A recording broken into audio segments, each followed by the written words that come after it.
Okay, so I'm talking about the third part of the series. It's called Occult Pandering.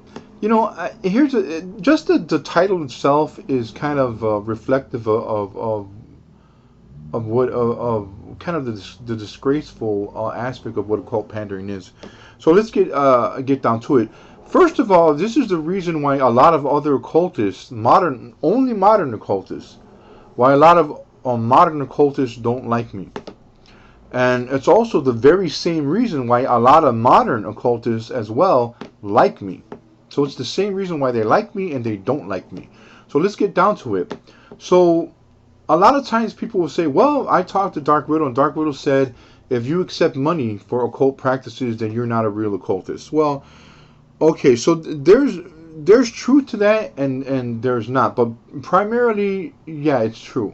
So basically what this has to do is the way occultists develop the practice of pandering in the occult. So, and how it directly, and by the way, it directly connects to modern occult pandering. So what is occult pandering? So this, you see it all the time. So you go on the internet, you see like a woman calls herself a spiritualist, or calls herself a witch, or calls herself a seer, or calls herself a psychic. And what they do is they say, well, it's kind of like a Miss Cleo. Remember, oh, I'm Miss Cleo, call me now. Well, check out my accent right there. I'm Miss Cleo, call me now. You know, remember, you know what, by the way, I won't get into with the history of Miss Cleo, but they're cons. Yeah. I mean, I can't really, I mean, I can't soften it up, man. I'm trying to be nice with it, but you just can't. They're just con artists. They don't have any power. The only power they have is seeking out people who have a weak mind and then getting over on you. Okay. So why is this problematic? Well, it wasn't too problematic at a time, but let's discuss how this actually occurred. Okay. So many people are familiar with gypsies. Ooh, God. Oh, those gypsies. Now, gypsies got a bad rap because of the modern demonization of them, where a lot of gypsies were doing this pandering, fortune telling, basically preying on, victimizing people through their superstitious and religious beliefs, screwing them. In other words, stealing money from them, making them believe certain things. Hey, you know what? There's a pattern. There's an actual reason why this happened. But first of all, I'm going to slip back a little bit. Okay. So, I'm Romanian and Swedish. Romanian. Okay. A lot of people think when they try to find out what a gypsy is, there was a term that popped up in the early 1990s, which is incorrect. And believe me, they need to correct it. So they're trying to say that gypsies are Romani people. And then you look up what Romani people are. And then it gets more confusing. They say, well, gypsies were people from India and southern, and it just goes on and on and on. So some of it is true, some of it is not true. Then they say gypsies are Romanians, okay? So let me explain something to you about Romanians and gypsies. Romanians are not gypsies. Not in the sense. Now, everybody's familiar with Dracula. The movies, man, and the book, but it's fictional, okay? But it was based on a real thing called the Strigoi. Strigoi, okay? So what are the Strigoi? Okay, well, the Strigoi are not actually a well-defined thing. Some Strigoi, depends on how you pronounce it, are labeled as vampires. Some people are, label Strigoi as spirits. Or some people, zombies even, coming up from the dead. And also, just people in the occult. Warlocks. This is the reason why, when I have a particularly bad enemy, they sometimes call me a Strigoi, which means a Wallachian warlock. Am I a Wallachian warlock? God, that... Technically, yeah, I guess. But boy, does that sound bad. You know what I mean? It doesn't sound good. Because it has negative connotations. But Wallachian, by the way, with V, that's how we pronounce it. Am I a Wallachian warlock? I suppose. Technically, I don't know. I'm also a Christian, so go figure. But here's the thing, okay? It's the modern connotation of it. Okay. So let's get back to the demonization of gypsies. Gypsies are not bad people. There's a lot of great things that gypsies did, especially when you're talking about the Silk Road and all these. When people think of gypsies, they think of kind of a three prong area. Spanish. The Gypsy Kings, man. Basque and Spanish. Spain, where a lot of the Gypsy people that were from India that intermingled racially, and as they went throughout Europe, they landed up and got really involved in flamenco music and all this other stuff like that. So you see a lot of Gypsy influences, including some of the music from the Gypsy Kings, as an example. But also you'll see in these movies that I talk about, like in Dracula and all that, you see them like situated in Transylvania or Romania or the outlining suburbs of the Carpathian Mountains and this kind of thing. It's kind of like where I have my bloodline and all that's from. But here's the thing. Let me explain to you about something. Now, in these movies, you see something rather accurate, despite the movies being fictional. The Romanians are actually holding gypsy slaves. So some of the slaves were gypsy, but they themselves were not. So was that true? Yeah, it was true to a certain extent, because that was during the time of the various expectations, which is a word, by the way. Not expectation of slavery that was from Europe, not from Africa. So that included a lot of European slaves, and some of those slaves, some of them were gypsies. Okay, put it this way: the Portuguese were the kings of involved, the mandating slavery of all kinds, and Portuguese were obviously European. So some Romanians had gypsy slaves. But because they were there, and maybe some of their blood mixed, that's why the idea of Romanians being gypsies came into being. Ask a Romanian if they're gypsy, they might punch you in the face. They don't like that. I'll give you a warning. If you go to Romania, don't call them a gypsy. They'll knock you out. Okay? Now, on the same level, there are gypsies there. There are true gypsies there too, that have a genetic stock from a breed of Indian, like Hindus, like Indian, but who are not fully Indian because they're not from India. They're from they're Indian, have Indian type genetics, but are not actually from the continent of India. Okay, so why did I bring all that genetic business up? Because some of them in modern times are famous for the Khan. What's the Khan? Hey, I just told you what the Khan was. Oh man, I'm Miss Cleo, call me now. I'll charge you only $2 a minute for blah blah blah blah blah. And what it is eventually they what they do is they, unfortunately, and this is where it really is really harmful, is they take advantage of people who are desperate. So people who may feel unsatisfied by a particular religion at that time may look outside in the occult world for comfort, especially when they have a loved one that dies. And lo and behold, when they go searching for true occult answers, they don't come to somebody like me, or Dark Rex, or Dark Sable, or Lauren the Red, or somebody like that. They don't go to people like us. What they do is they go to these people they see on the internet who claim that they could talk to dead spirits and they're psychics and so forth, and playing the whole Whoopi Goldberg thing like she did in Ghost. Okay.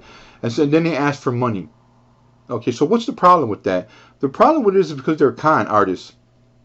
Okay, now, so they're taking advantage of people both financially and both morally and both ethically and in a way spiritually. Now that's the dangerous part. That are desperate to just feel the love they once felt for one of their family member or lover, or somebody that was dead or departed. And that's a horrible thing to do.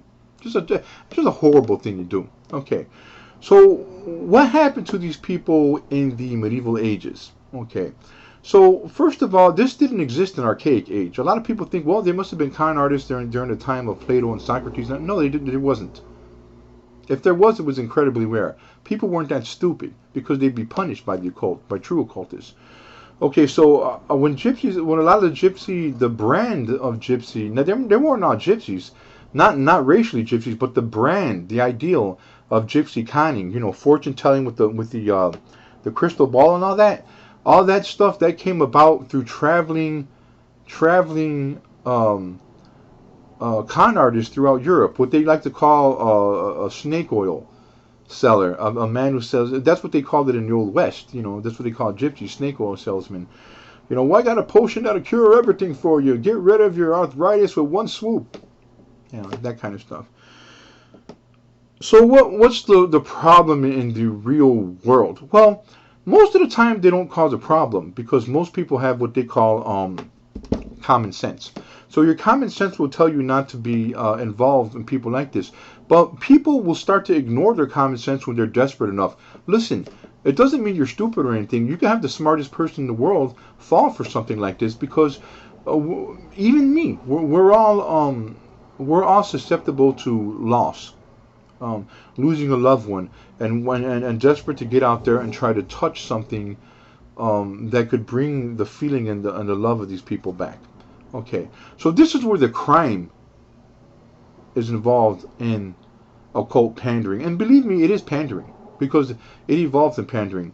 So on Instagram, when you'll see my Instagram, you'll see warning signs I put on Instagram that says, don't DM me, don't direct message me or tell me, hey, oh, beloved, oh, sweet. They always say beloved and sweetie or some crap.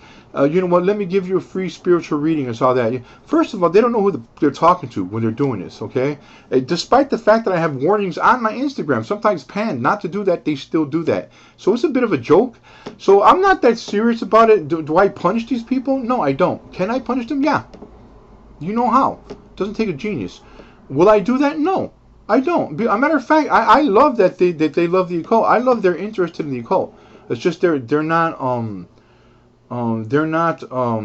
educated in the differences between the true occult and unfortunately occult pandering. So if you're a true occultist, you're never going to receive money for your services, and that's true. It's just flat true. It's been that way since more than 2,000 years ago. And it's still that way now. So there is truth to that. If you're receiving money for an occult service, you're not a true occultist. And see, that's what's going to get me in hot water. But to be honest with you, when you hear me talk like that, I'm telling the truth. You know it is. So if you're doing tarot cards, it's not tarot cards that's phony. It's not that it's phony. I understand what tarot cards are. I understand that tarot cards was a game. Tarot cards was not invented to be an occult conduit. It just never was. Tarot cards were invented, by the Italians and the Spaniards who used it as a game. Very much similar to Loteria. I kid you not. Go Google it. But then gypsy fortune tellers started using tarot as an occult conduit and part of their con. I'm not lying. Check it out. So does that mean that everybody who reads tarot cards and all that are trying to con you? No, it doesn't mean that. What it truly means is that, unfortunately, the people who practice tarot cards and what they call spiritual cleaning and all that, they learned from other people that were. See, that's the problem. They learned from other people that were con artists, or read up on things. These are the same people that think that Alex Crowley is a true occultist. Alex Crowley was not a true occultist. Come on, go look at him. You kidding me? The occult was around thousands of years before this guy. This guy was trying to make his own religion. He was a drug addict. He was a narcissist. He believed that and do as you will. The theme is do as you will. In other words, do everything you can possibly get away with as long as you don't get caught. And only serve yourself because he believed that there was no afterlife. He was a true atheist in that regard. He would say other things they were not, but that's not the case. He just wanted to enjoy all the pleasures in life as much as he could before he died. Okay, you know what that means? That means you live a life of no value because it's the opposite of what you truly want to do. A person who really cares about the world wants to contribute to the world before he dies. In other words, contribute something that will help other people and our species before we die. Now that's true value. That makes your life valuable. Okay, that's not a joke. That's the real deal. So these people that are like that are not true occultists. True occultists are doing one thing, and really one thing only: try and explain the natural world. So the occult is sharing this responsibility with science and religion. So religion and science are trying to do the same thing, trying to explain the reality we live in and the best way they can through different means. The occult is doing the same exact thing. This is what's called the third arc. The third archwing means 3 wheels. If you have to see 3 wheels, obviously that's a fantastic symbol for the Holy Spirit. God, the Holy Spirit, and the Son. So that comes first. But another version where you see 3 triangles is religion, science, and the occult. Okay, and that's the truth, because we're all trying to do the same thing in different ways. Okay, so you got to understand that. So basically what I'm saying is that you as a person, the regular public, needs to know the difference between occult pandering and what is not. I mean, a lot of the stuff that they do is harmless. So I'm not going to say that. So I'm not. So if you see people like Dark Rex or Anarchoma or somebody like that, they're not after. A lot of people think, oh my God, they're going to punish. They're going to punish all these people. No, that's not true. They're not after. They're not after. There's millions of these people. Unfortunately, most of the occult people you see, they're not truly occult. What they're just doing is pandering. They're trying to make the occult the business, and some of them have, and that's a sin in the occult world. You don't do that. You don't play with the occult and make a business, okay? Because you run into a true occultist, they're going to hurt you. So would I hurt somebody like that? Not at the beginning. Have I hurt people like that? Yeah, I did. When they pressured, and when they were conning people for thousands and thousands and thousands of dollars, and all that stuff, I had to get involved because the family asked me to. So let's say I didn't get involved. What would happen? They would just keep on doing these horrible things to people. But most of the time, I don't get involved. As a matter of fact, there's only 2 times in my entire life. I'm 52 years old now. So I only got involved twice in my entire life that I had to get involved because the family told me, hey man, this guy's, he's extorting me for rent because he's using these people's beliefs and so forth. And another one was they just ripping off, thousands of dollars. One time there was a religious thing where some woman, there was like a Southern Baptist guy that was all, you send in money and God will bless you and all that. And some people, they do that. Okay, and I still don't get involved with that unless somebody actually says, hey, they're really, really hurting because of it. And at that point, you make a decision where if you don't do it, you know what's going to happen. They'll be leached of everything they have. Their houses, their cars, their money, everything. Their children won't get anything. It's fantastically horrible. Okay, so, but most of the time, 90% of the time, the people you see on the internet that are going, oh, let me give you a free cleansing. I could sense you. They're doing the con on you. They're not hurting people that much. This is the reason why you don't have people like Dark Sable or Anarchoma or Alagamus and all these kind of people hurting these people, or me either, because most of the time they're harmless. A lot of times it's just play. It's role playing. Sometimes the public likes that, and that's fine. That's fine if they're having fun. So what? If they want to spend $100 or so, hey, I don't mind if they want to do that. If they're having fun, go ahead. It's only when things get really serious where they're hurting people. I just like genuinely hurting people. I find that certain practices kind of breed it more. One of the things that a lot of times I had to go after Palamayombe. So a lot of times people go, well, what's wrong with Palamayombe? Look at Palamayombe based on an African practice that's not old. They say it's old. It's not. Voodoo itself is not old. It's about like maybe if they push it far, it's about 1500s because it's around the plantation times and all that. A lot of times they say it's really old because they sometimes invoke older African gods, but that's not voodoo. Voodoo, compared to Druidism, is new. It's a freaking new religion compared to that. Christianity is 2,000 years old. Just give you an example, okay? So it's certain things, practices that actually hurt people, that people, like the Knights Templar or the Hargoth, sometimes the Sylvan Coven, the Wakani. A lot of other, sometimes even Essex, people from Britain get involved and stop that. In other words, if you're con arting, con arting, that's actual word, by the way. If you're conning people to the point where you're hurting people so very, very much, obviously something got to be done. So one of these true occult factions will hurt you to the point that make you stop. And this process is called pacification.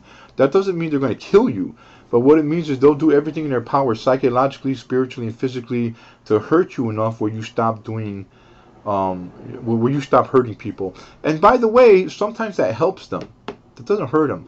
Sometimes they learn from that, and then they turn over a new leaf, and then they themselves become true occultists, real, and they become much more famous than they were when they were doing the con, you know. So it's basically a recap that there is true occultists out there, people who practice the real occult arts, witchcraft, a version of spiritual naturism, a version of it, and of course religion. So you'll be familiar with Santeria, you'll be familiar with the more new stuff like the Santa Muerte. You'll be familiar with hoodoo, which is an Appalachian, like voodoo from Appalachia, Haitian and Creole voodoo, as well as African voodoo, and palo mayombe, or palos, or sometimes just flat mayombe, there's a lot of different crafts that are being practiced today in the modern world. Very, very few of them, despite the fact that they say they do, very, very few have archaic roots, the roots that go back 1,000 years or 900 years. Most of the time, they just don't. They don't. Remember, so, and when you're using occult, if you're into occult arts or something, you have a responsibility. See, this is where it gets serious. So, if you're into occult arts, whether you're playing with it and you don't know what you're doing, and whether you're playing with it or you're an experienced person who's an occultist, you share the same responsibility. And this is the thing that's scary, to be honest with you. So you can have a person who just got into witchcraft and they're collecting crystals and getting into herbology, going to schools, going to so-called schools where they give you a license and so forth. Yeah, right. I smock at that, and the reason why I do that is because those schools are in those they're bullcrap. A lot of time of the holistic medicine schools, you know what? I'll tell you something. Don't take my word for it. Go to John Hopkins medical website, and they'll tell you what they think about this so-called modern holistic medicine and how they hurt people. For example, getting people not to take their blood pressure medication, and they end up having strokes because they're not being cared for well, because they listen to the advice of a so-called holistic spiritual healer, whatever. See, that's where it gets real serious, and that's where the responsibility of an occult experienced person and the occult novice actually have in common.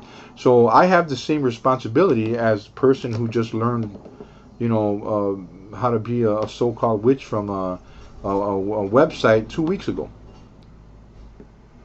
That means that we have the same responsibility. That doesn't mean we have the same power. That's absolutely, there's a magnitudes of difference between that. But what it means is that they have the same responsibility for the public.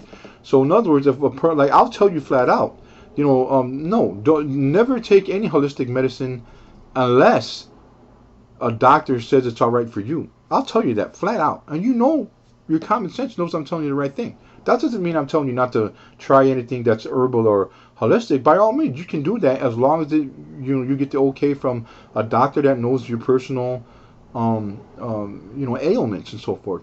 But a lot of times people don't do that. They start doing all this other crap, giving advice because they like the attention it gives them. They want to make that part of their identity, and they get off on that. And what they do is they tell people, then if they collect a little bit of money from it, it makes them feel fantastic. They think that they feel like they're somebody. Be honest with you. I'm a nobody. I'm always going to be a nobody. I'll tell you flat out, okay? And I love being a nobody because being a nobody allows me to say unbiased things. Okay? So my thing is, I'm telling you right now, is that there is a difference between real occultists and people who are just doing it, for business. And I don't need to tell you anything more than that, because everybody has common sense and you can figure out who's who.